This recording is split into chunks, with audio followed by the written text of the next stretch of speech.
The guard stepped in front of her so fast she almost collided with his chest. "Badge." His voice was sharp, too loud for a lobby this quiet. She reached into her bag, fingers shaking. The intern badge slipped out and swung on its clip. He didn't take it. He stared at her face instead. Then her clothes. Then her shoes. "You lost?" he asked. People moved around them. Shoes on marble. Phones buzzing. Nobody slowed. "I'm reporting to legal," she said. Her voice sounded calm. It didn't feel calm. The guard laughed once. "Short. Mean. Legal?" He leaned closer. She smelled coffee on his breath. "You don't look like legal." Her stomach tightened. "What does legal look like?" she asked. His smile faded. "That tone," he said. "You need to fix it."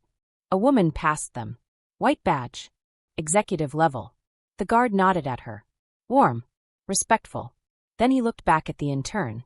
Cold again. "Step aside," he said. "You're holding up traffic." She didn't move. "I have orientation," she said. The guard's hand dropped to his belt. "Not touching anything. Just close enough." "Last warning," he said quietly. "Do not make this a problem." Her heart started pounding. People were watching now. No one said a word.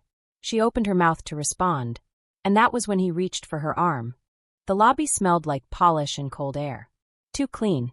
Too quiet. She adjusted the strap of her bag and stepped forward. That's when the guard moved. Fast. Sharp. Blocking her path. "Badge." One word. No greeting. She blinked. Her heart jumped. She pulled her badge from her pocket. The plastic felt flimsy in her hand. He didn't take it. He looked at her face instead. Slow. Up and down. "Intern," he said, reading it out loud. "Figures." She felt heat rise in her neck. "I'm here for orientation," she said. He tilted his head. "Orientation's not here." She glanced at the sign behind him. "Corporate legal offices." "It says." "I said it's not here," he cut in. A man walked past them. White. Suit. The guard stepped aside instantly. "Morning, sir." The man nodded and kept walking. The guard turned back to her. "What were you saying?" She swallowed. "I was told to report here." He laughed. Quiet. Controlled. "Who told you that?" "HR." His eyes narrowed. "Names," he said. "I don't." "So you don't know," he said. "That's the problem." She shifted her weight. People were slowing now, pretending not to stare. "I can check again," she said. "If you tell me where." "Don't get smart." Her stomach dropped. "That tone," he added. "You need to fix it." Her hands curled into fists inside her sleeves. "I'm not trying to be disrespectful." He stepped closer. Too close. "You don't decide that," he said. A woman nearby looked over. Met her eyes. Looked away. Silence wrapped around the lobby. "Step aside," the guard said. "You're blocking traffic." She hesitated. Her chest felt tight. "I just want to go where I'm assigned." He leaned down slightly. "Last warning," he said softly. "Don't make this a problem." Her pulse pounded in her ears. She nodded once and stepped aside. He didn't move. Instead, he circled her. "Slow." "Bag," he said. "My bag." "Open it." She froze. "Is there an issue?" His jaw tightened. "You questioning me now?" "No," she said quickly. "I just..."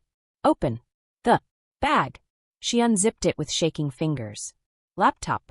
Notebook. Pen." He poked through it with 2 fingers. "Hard. Rough." "Where'd you get this laptop?" he asked. "It's mine." "Company property?" "No." "Then why bring it?" "For work." He snorted. "You interns always think you're special." Her face burned. "I didn't say that." He straightened. "Did you just contradict me?" She opened her mouth. Closed it. People were definitely watching now. No one spoke. He shook his head slowly. "See, this is why we have issues," he said. "Attitude." She felt small. Exposed. "I'm just nervous," she said. "It's my first day." He stared at her for a long second. Then his hand dropped to his belt. "Not touching anything. Close enough." "Nervous people make mistakes," he said. "Mistakes get people escorted out." Her breath caught. "I haven't done anything wrong." "That's not for you to decide." He reached for her arm. Not hard. Not gentle. Just enough. Her body stiffened. "Let go," she said. His grip tightened. "You don't give commands here." A voice cut through the air. "Is there a problem?" A manager stood nearby. Badge gold. The guard released her instantly. This intern is being uncooperative, he said smoothly. Security concern. The manager looked at her. Not kindly. Not cruelly. Just blank. Is that true? He asked. She searched his face. No, she said. The guard shook his head. She refused instructions. Raised her voice. Her mouth fell open. That's not. The manager sighed. Let's not cause a scene. A scene. She looked around. Everyone was already watching. Escort her to security, the manager said. We'll sort it out. Her stomach dropped. What? She whispered. The guard smiled for the first time. Gladly. As he guided her away, she felt it. Not just fear. Not just anger. Something colder. This wasn't a mistake. This was a test. And she was failing it. The security office was colder than the lobby. No windows. Gray walls. A desk with sharp corners. She sat in the plastic chair, hands folded tight in her lap. Her knees bounced once. She forced them still. The guard stood near the door. Arms crossed. Watching. A different man entered. Bald. Glasses. HR badge. He smiled like this was routine. Let's all take a breath, he said. No need for tension. She looked at him. Then at the guard. The guard didn't move. What's your name? The HR man asked. She told him. And you're an intern, he said, glancing at his tablet. Temporary placement. 6 months. Yes. Okay, he said. So help me understand what happened. She opened her mouth. The guard spoke first. She refused a badge check, he said. Got defensive. Raised her voice. Her head snapped up. That's not true, she said. The HR man held up a hand. One at a time. He turned to the guard. Go on. She was in a restricted area, the guard continued. Didn't follow instructions. Claimed HR sent her. I did, she said. They did. The HR man typed something. Do you have an email? He asked her. Yes, she said quickly. On my phone. Phones aren't allowed in secure zones, the guard said. She stared at him. I was in the lobby. The HR man cleared his throat. Let's keep this professional. Professional. The word felt heavy. She unlocked her phone and held it out. The HR man glanced at the screen. Orientation schedule, he read. Legal floor. HM. He looked at the guard. The guard shrugged. Could be outdated. Her chest tightened. It's from yesterday, she said. The HR man nodded slowly. Okay, he said. But we also have to consider behavior. She frowned. What behavior? He leaned back in his chair. Tone, he said. Body language. Compliance. She felt heat rise again. I wasn't rude, she said. I was confused. The guard scoffed. You rolled your eyes. I didn't. You sighed. I was nervous. The HR man raised his hand again. Perception matters, he said. Especially in security situations. She stared at him. So what happens now? She asked. He smiled. Soft. Thin. Nothing major, he said. Just a note. A note. In your file, he said. Interns are evaluated constantly. This helps us track patterns. Her stomach dropped. Patterns, she repeated. Just standard procedure, he said. You're temporary. Temporary. The word echoed. So I'm being punished, she said. No, he said quickly. We're documenting. She looked at the guard. He looked pleased. Am I allowed to continue my orientation? She asked. The HR man hesitated. Today might not be the best day, he said. Let things cool down. Her heart skipped. So I'm suspended? No, he said. Just delayed. For how long? We'll see. She stood up slowly. I didn't do anything wrong, she said. The HR man met her eyes for the first time. I believe you feel that way, he said. She froze. Feel. Not are. The guard opened the door. Escort her out, the HR man said. We'll contact her. Out. As she walked down the hallway, people stared openly now. Whispers followed her. That's her. The intern.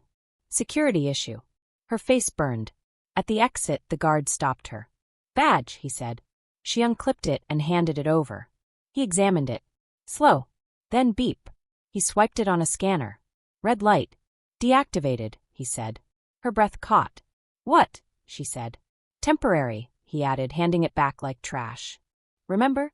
The doors opened. Cold air rushed in. She stepped outside. The doors shut behind her. Locked.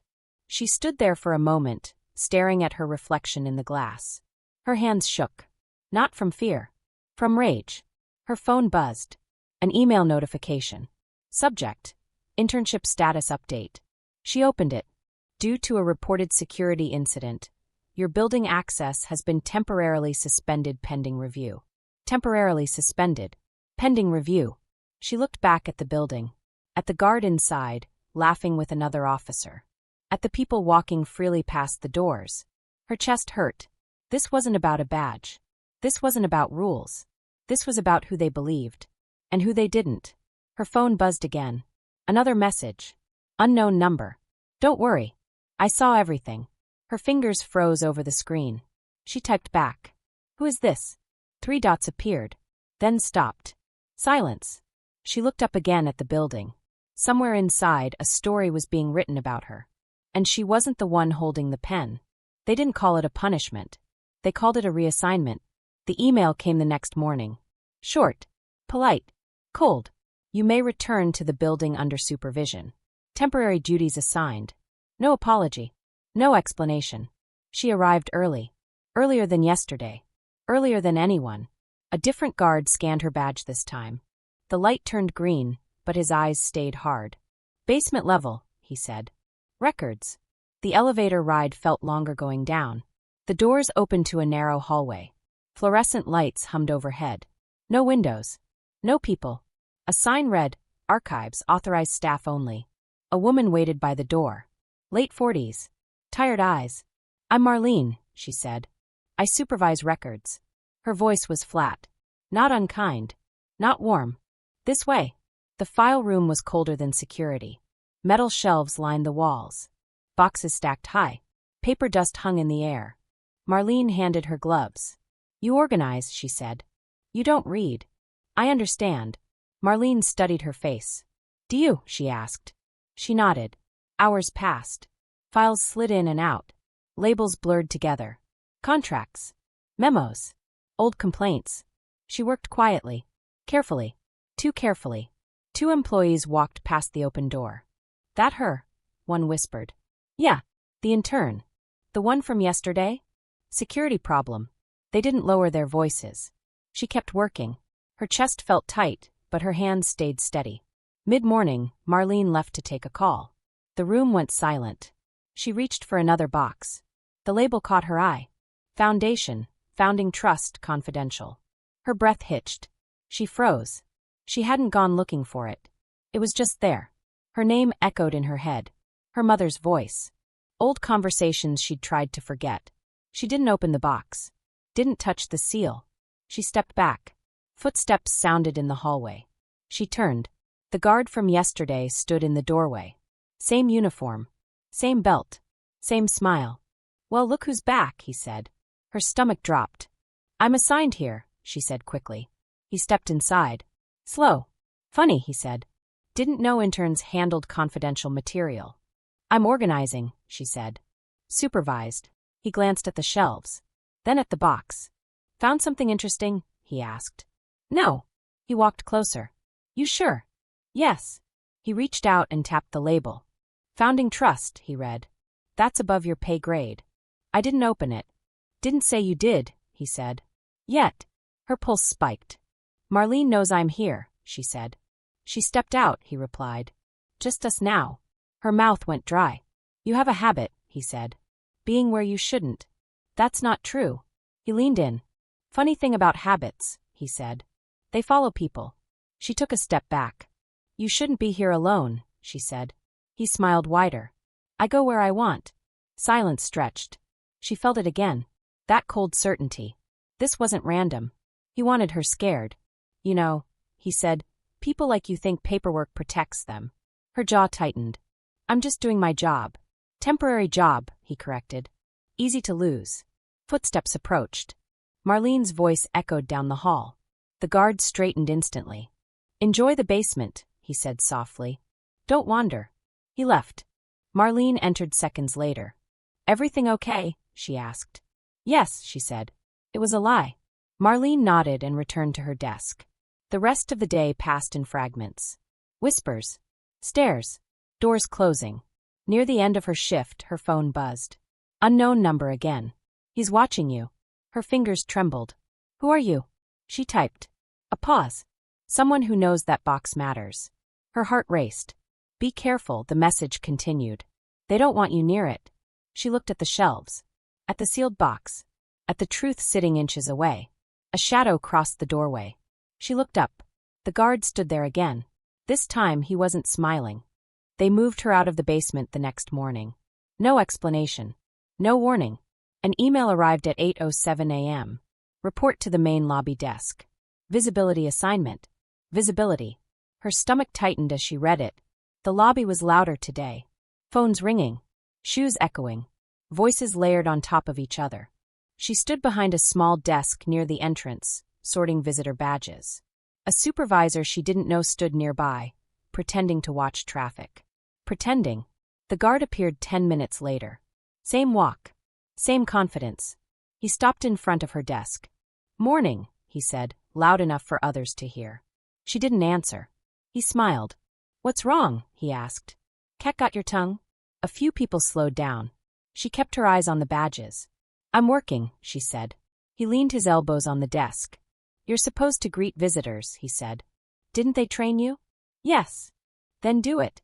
A man approached the desk. White. Mid-40s. Good morning, she said quickly. May I see your ID? The man handed it over. She scanned it.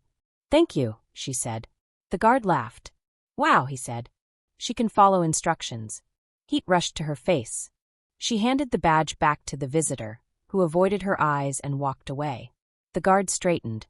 You know, he said, we had another incident last night. Her chest tightened. Incident? She asked. Someone accessed restricted files, he said. Basement level. Her heart skipped. That wasn't me. He raised his eyebrows. I didn't say it was, he said. Interesting you jumped to that. People were watching now. 2 receptionists. A group near the elevators. A woman holding a coffee cup, frozen mid-step. I followed my assignment, she said. You were there. He nodded slowly. See, he said to the room. Defensive. Her hands shook under the desk. I'm not being defensive, she said. I'm explaining. Same thing, he replied. Different word. He turned to the supervisor. She's got a pattern, he said. Always explaining. The supervisor frowned. Is that true? She asked. She looked at the supervisor. At what point? She asked carefully. Am I allowed to speak for myself? The guard laughed again. Louder this time. Wow, he said. Listen to that tone. A man near the elevators shook his head slightly. The supervisor shifted. Let's all calm down, she said. This is a professional environment. Professional. The word felt empty. The guard leaned closer. You think rules don't apply to you, he said quietly. That's not true. You think you're smarter, he continued. Above correction. I just want to do my job. He straightened and raised his voice. Everyone hear this? He said. She doesn't like being corrected. Silence spread through the lobby. Phones came out. Subtle. Careful. She saw it. A woman near the wall held her phone low, screen angled just enough. Recording. Her heart raced. The guard continued. Yesterday it was security, he said. Today it's attitude. Tomorrow, who knows? That's not fair, she said. Life's not fair, he snapped. Especially when people don't know their place. The words landed hard. Too hard. A sharp intake of breath rippled through the crowd. The supervisor stiffened. Watch your language, she said. He shrugged. I'm just saying what everyone's thinking. No one spoke. No one disagreed. Her chest burned. You're lying, she said. The guard stepped closer. You calling me a liar? Yes, she said. The word surprised her. The room froze. The guard's eyes narrowed. That's insubordination, he said. Publicly accusing security. I'm defending myself. You don't get to, he said. Not like this. He turned to the supervisor. I recommend immediate removal, he said. She's escalating. The supervisor hesitated. People whispered now. She's right. He went too far. Someone should say something. No one did. The supervisor nodded slowly. Escort her out, she said. We'll review. Her heart dropped. Again. The guard reached for her arm. This time she pulled back. Don't touch me, she said. His grip tightened. Gasps echoed. See, he said. Resistant. The phone near the wall tilted slightly. Still recording. The guard leaned in, voice low. You should have stayed quiet, he whispered. She looked at him. Not scared. Not anymore. People are watching, she said. He smiled. Good. He turned her toward the exit. As they walked, she caught the recorder's eyes. The woman nodded once. A small movement. A promise. The doors opened. Cold air rushed in again. Outside. Again. Behind her, the doors shut. Inside, the lobby buzzed with noise. Inside, a video kept recording. Inside, the truth had finally found a witness. The video surfaced that night. Not publicly. Not yet. Her phone buzzed while she sat on the edge of her bed, shoes still on, coat still tight around her shoulders. Unknown number again. You were right. He crossed a line. She stared at the message. Who are you? She typed. A pause. Someone who doesn't want to lose their job. But I saved the video. Her chest tightened. Saved where? Another pause. Multiple places. She let out a breath she didn't realize she was holding. Her phone rang. She hesitated, then answered. I can't talk long, a woman said. Whispering. They monitor everything. I won't record, she said. I did, the woman replied. I recorded him. Silence stretched. He's done this before, the woman continued. Different people. Same pattern. Why me? She asked. The woman hesitated. Because you didn't fold, she said. Most people do. The call ended. No goodbye. The next morning, an email arrived from legal. Requesting your presence. Conference room B, 10 a.m. No subject line. No tone. Just command. She arrived early again. Conference room B sat at the end of a quiet hallway. Frosted glass. Closed door. Inside, 3 people waited. A woman in a gray suit. A man with silver hair. Another man younger typing fast. Legal. Please sit, the woman said. Her voice was neutral. Controlled. They didn't offer water. We've received information, the silver-haired man said. That suggests misconduct occurred yesterday. She nodded. We've also received documentation, the woman added. Unrelated. But relevant. She slid a folder across the table. Thick. Cream-colored. The woman opened it. Her eyes flicked to the first page. Then stopped. Her posture changed. Is this accurate? The woman asked slowly. Yes, she said. The younger man stopped typing.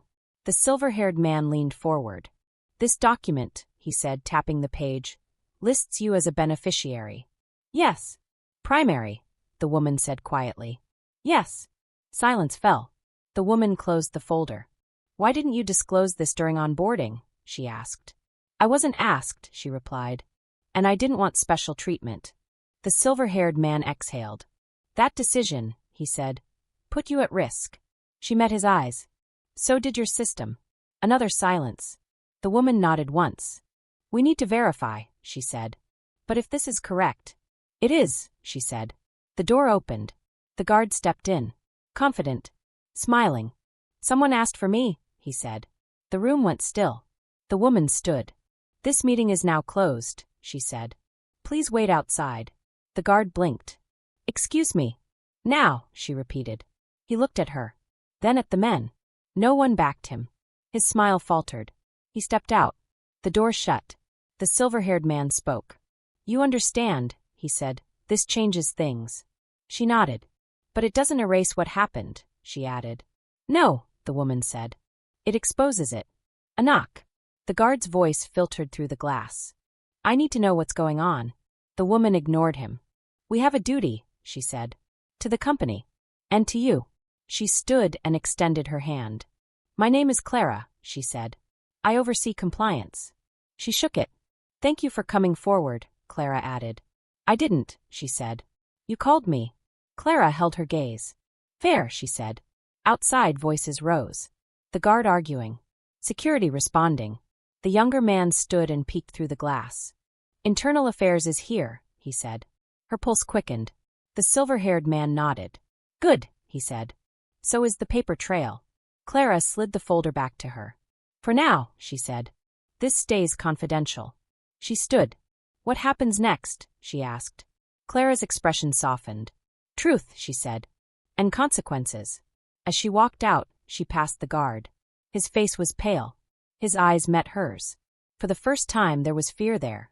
She didn't smile. She didn't speak. She kept walking. Behind her, the door to conference room be closed. And for the first time since she walked into that building, the silence worked in her favor. They didn't let her leave. Not the building. Not yet. Clara walked her down a different hallway. No windows. Thicker doors. Cameras in the corners. Compliance floor, Clara said. Few people know it exists. They stopped at a room with no name on the door. Inside, screens covered the wall. Live feeds from the lobby. The elevators. The basement. The control room. 2 men and a woman sat at desks, headsets on, eyes fixed forward. They barely looked up. Clara gestured to a chair. Sit, she said. She sat. The silver-haired man joined them. He closed the door himself. What you're about to see, he said, is how things are handled before they become problems. Before they become problems. One of the screens rewound. Fast. The lobby. Yesterday. The guard. Her desk. The moment his hand grabbed her arm. Pause, Clara said. The image froze. There, Clara said. That's the line. She stared at the screen. At her own face. Tight. Controlled. At his grip. It took 12 minutes, the younger man said, not looking away, for the supervisor to file an incident report. What did it say? She asked. He hesitated. That you became confrontational. Her jaw tightened. Of course it did, Clara said. Reports are written to protect systems. Another screen lit up. An email chain. Subject lines stacked like bricks. Intern conduct Optics containment. Containment. That's about me, she said. Yes, Clara replied. The silver-haired man folded his arms. They're worried about exposure, he said. Not harm. A door opened behind them. A man in a dark suit entered. No badge. No smile. Legal's nervous, he said. Media inquiries. Clara turned. So it leaked. Not publicly, he said. But someone tried. She thought of the woman with the phone. The witness. They want to shut it down, the man continued. Quiet resolution. Meaning? She asked. He looked at her directly. Settlement, he said. Non-disclosure. Her chest tightened. No, she said immediately. The man raised an eyebrow. You haven't heard the offer. I don't need to, she said. This isn't about money. The silver-haired man nodded once. She's right, he said. And she's not just an intern. The man in the suit exhaled sharply. That's another issue, he said. Executives are panicking. Clara leaned forward. Good, she said. They should. A buzzer sounded. One of the operators stiffened. Control, he said. We have a situation.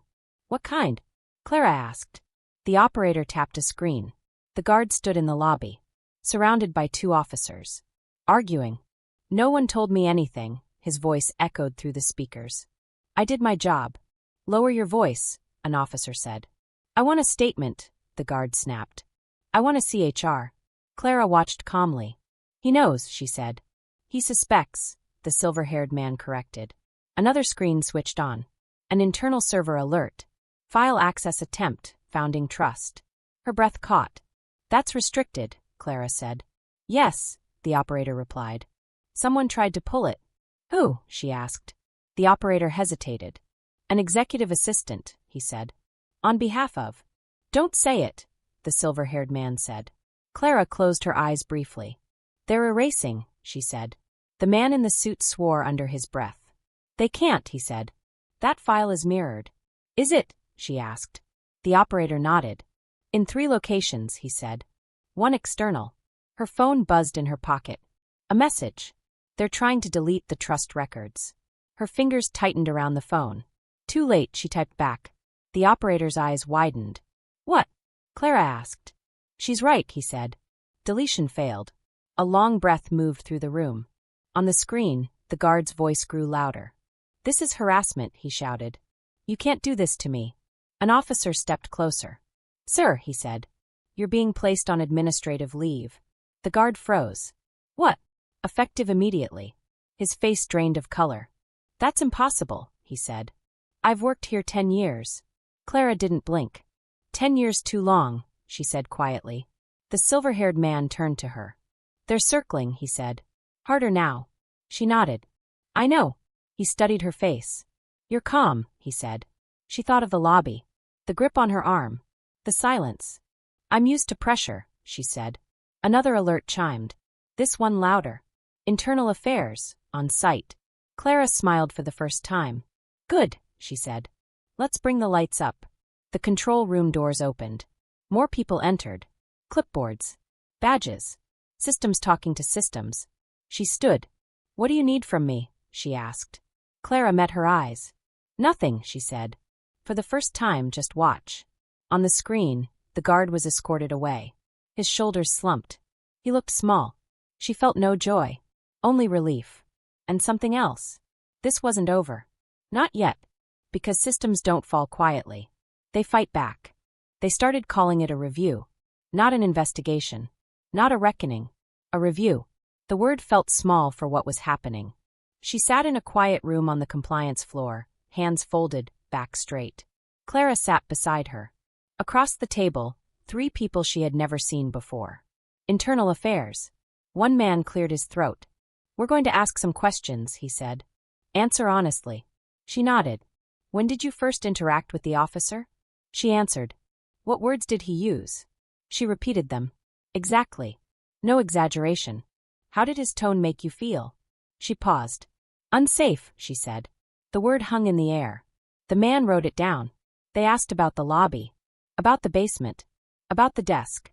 About his hand on her arm. Each detail felt heavier the second time. When they finished, Clara stood. "We have witnesses," she said. The door opened. The woman from the lobby stepped in. Mid-30s. Brown coat. Nervous eyes. She clutched her phone like a shield. "I don't want trouble," the woman said immediately. I couldn't unsee it." Internal Affairs nodded. "You recorded the incident?" "Yes." "Why?" The woman glanced at her. "Because he wasn't correcting her," she said. "He was enjoying it." Silence followed. The video played. The room watched. His voice. His smile. The way he leaned in. When it ended, no one spoke. Then another person entered. A man from facilities. Then a receptionist. Then a junior associate. Each had a story. Each had a moment they remembered. "He did it to me too," the receptionist said. "Not like that. But close." "He told me to smile," another said. "Said it made people comfortable." "I complained once," the associate added. "HR said I misunderstood." Pattern. The word surfaced again. Outside the room, the building buzzed. Emails flew. Meetings were canceled. Meetings were scheduled. Executives whispered behind glass. By afternoon, the guard's name was everywhere. By evening, so was hers. Not publicly. Internally. She walked through the lobby again. This time, people looked at her differently. Some nodded. Some avoided her eyes. Some whispered, "That's her." She didn't feel proud. She felt tired. Her phone buzzed. A news alert draft. Unsent. Anonymous employees allege repeated misconduct by corporate security officer. Draft. Not yet live. Clara read over her shoulder. "They're deciding," Clara said. "Whether to bury it or own it." "What do you think?" she asked. Clara didn't hesitate. "They'll try to bury it." The guard sat in a small room upstairs. Alone. A camera watched him. He stared at the wall. Internal Affairs entered. "Your badge," one said. He handed it over. "Your weapon," another said. He hesitated. "Now," the officer said. He complied. "You are suspended pending termination," the officer said. "Pending," he snapped. "You can't fire me over this." The officer met his eyes. "We can," he said. "And we will." The guard laughed once. "Hollow. You think this ends with me?" he asked. "You think I was the only one?" The officer didn't answer. Down the hall, she stood with Clara. She heard the laughter through the door. Her chest tightened. "He's right," she said quietly. "This isn't just him." Clara nodded. "That's why witnesses matter," she said. They turned stories into records. Another door opened. A man in a dark suit stepped out. Same one from the control room. "They're preparing a statement," he said. "Public." Clara raised an eyebrow. "That fast? They don't want leaks." Her phone buzzed again. The unknown number. "They can't stop it now." She typed back. "Are you safe?" A pause. "For now." The man in the suit continued. "They want you present when it's announced." She shook her head. "No," she said. "This isn't about me." He studied her. "That's exactly why it is," he said. Outside, a small group gathered near the entrance. Employees. Reporters at the curb. The building felt smaller than it ever had. Glass walls. No hiding. The guard was escorted out through a side exit. No crowd. No apology. Just a door closing behind him. She watched from a distance. As he passed, he looked up. Their eyes met. This time he looked away first. Clara exhaled. Once the statement goes live, she said, everything changes. She nodded. And then, she asked. Clara looked toward the lobby. Then we see who else speaks. Because silence had cracked. And when it cracks, it spreads. The statement went live at 9:02 a.m. Not a press conference. Not a celebration. A notice. Following an internal investigation, the company confirms misconduct by a senior security officer. The officer has been terminated. Additional reviews are underway. Careful words. Legal words. She read it twice. They didn't say his name, she said. Clara stood beside her, arms crossed. They will, Clara replied. After the second wave. What second wave? Clara looked toward the glass wall. Cameras outside. Reporters gathering. The one that happens when people realize this wasn't isolated. The lobby filled slowly. Not with noise, with weight. Employees stood in clusters. Phones in hands. Eyes scanning. She walked through them. Some stepped aside. Some nodded. One woman whispered, "Thank you." She didn't know how to answer that. A meeting request pinged her phone. Executive Committee, Conference A. Clara walked with her. The room was larger than Conference B, longer table. Better chairs. 8 executives sat waiting. No smiles. The silver-haired man spoke first. "You've forced our hand," he said. She sat. "I didn't force anything," she replied. "I told the truth." A woman near the end of the table leaned forward. "You could have avoided this," she said. "If you had disclosed earlier." Silence fell. She felt it again. That familiar pressure. The urge to shrink. She didn't. "You mean," she said calmly, "if I had used my name to protect myself." The woman hesitated. "Yes," she said. "That." She nodded. "Then you wouldn't have seen what your system does to people without protection." The silver-haired man closed his eyes briefly. "That system," he said, "was built to protect the company." "It protected itself," she replied. "Not the people." Another executive spoke. "You understand," he said, "that once your status becomes public, everything changes." "I understand," she said. "That's why I waited." Murmurs rippled around the table. Clara placed a folder in front of them. "Here's what changes now," she said. "Policies. Training mandates. Independent oversight. And this," Clara added, sliding another page forward. The title was bold. Founding Trust Succession Clause. The room stilled. The silver-haired man looked at her. "You don't have to step into this," he said. "You can inherit quietly." She thought of the lobby. The desk. The grip on her arm. "No," she said. "I don't want it quietly." The woman who had challenged her looked uneasy. "You're proposing reforms that will cost money," she said. She met her gaze. "Then consider it interest," she replied. "On what you've taken." Outside, the press conference began. Not with applause. With questions. Were complaints ignored? How many employees were affected? What changes are being made? Answers came slowly. Carefully. Truth doesn't rush. It survives. By afternoon, the second wave hit. Emails. Statements. Names. Former employees came forward. Current ones too. Patterns became proof. The guard's termination became a headline. Then a footnote. Because the story grew bigger than him. She stood at the edge of the lobby, watching reporters pack up. Her phone buzzed. A message from the unknown number. "They can't erase this now." "Thank you." She typed back. "You mattered." A pause. "So did you?" She looked up. The sign near the entrance had changed. "Respect is not optional." Temporary sign. Permanent message. Clara joined her. "You did this," Clara said. She shook her head. "We did," she said. "All of us who spoke. All of us who didn't look away." Clara smiled. "Are you ready?" she asked. "For what?" "For what comes next." She thought about that. About the cost. The nights she hadn't slept. The tightness that still lived in her chest. Justice didn't erase that. It named it. "I'm ready," she said. "But I won't pretend this fixed everything." Clara nodded. "It never does," she said. It just makes room. They walked toward the doors. This time, no one blocked her path. No one asked for her badge. The air outside was cool. Clean. She paused on the steps and looked back at the building. Glass. Steel. Systems. She had inherited more than a name. She had inherited responsibility. Not to be quiet. Not to be comfortable. But to remember what it cost to be seen. She turned and walked away. Not victorious. Not broken. Just standing.